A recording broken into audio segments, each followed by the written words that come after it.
న్యాయ చట్టాల స్థానంలో కొత్త చట్టాలను రూపొందించింది కేంద్ర ప్రభుత్వం.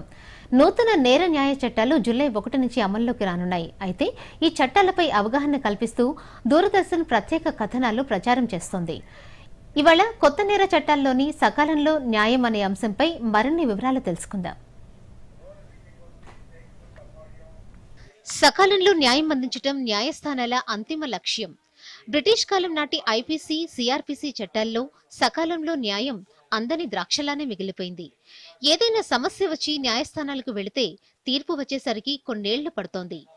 కేసుల విచారణలో జాప్యం కారణంగా కక్షిదారులు మానసికంగా, ఆర్థికంగా చితికిపోతున్నారు. వీటన్నిటిని దృష్టిలో ఉంచుకుని కేంద్ర ప్రభుత్వం కొత్త నేర న్యాయ చట్టాల్లో సకాలంలో న్యాయం అందించే అంశానికి ప్రాధాన్యమిచ్చింది.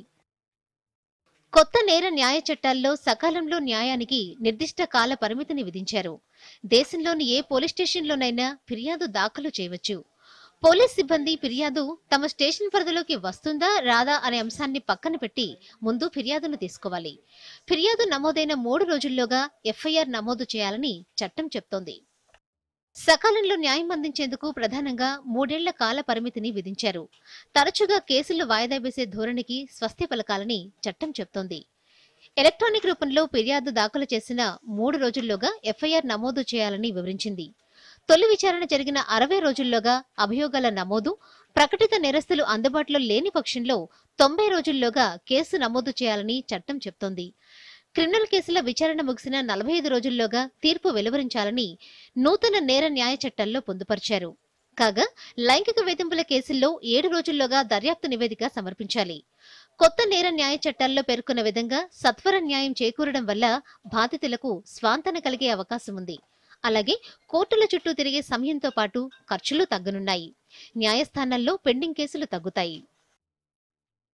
దీనిలో భారతీయ ప్రస్తుత పరిస్థితుల్లో ఏదైతుందో ఇది సత్వర న్యాయం అందజేయటం కోసం న్యాయమే పరమావధిగా, అంటే శిక్ష కంటే కూడా న్యాయానికే టాప్ ప్రయారిటీ ఇస్తూ ఎవరికి ఇంజస్టిస్ జరగకూడదు, ఎవరికి కూడా అట్లనే శిక్ష ఎవరైతే క్రైమ్ చేసిన ఉన్నారో నేరస్తుడు కూడా శిక్ష నుంచి తప్పించుకోకూడదు అనేటువంటి ఒక ఉద్దేశంతో ఈ చట్టాలు తీసుకురావడం జరిగింది.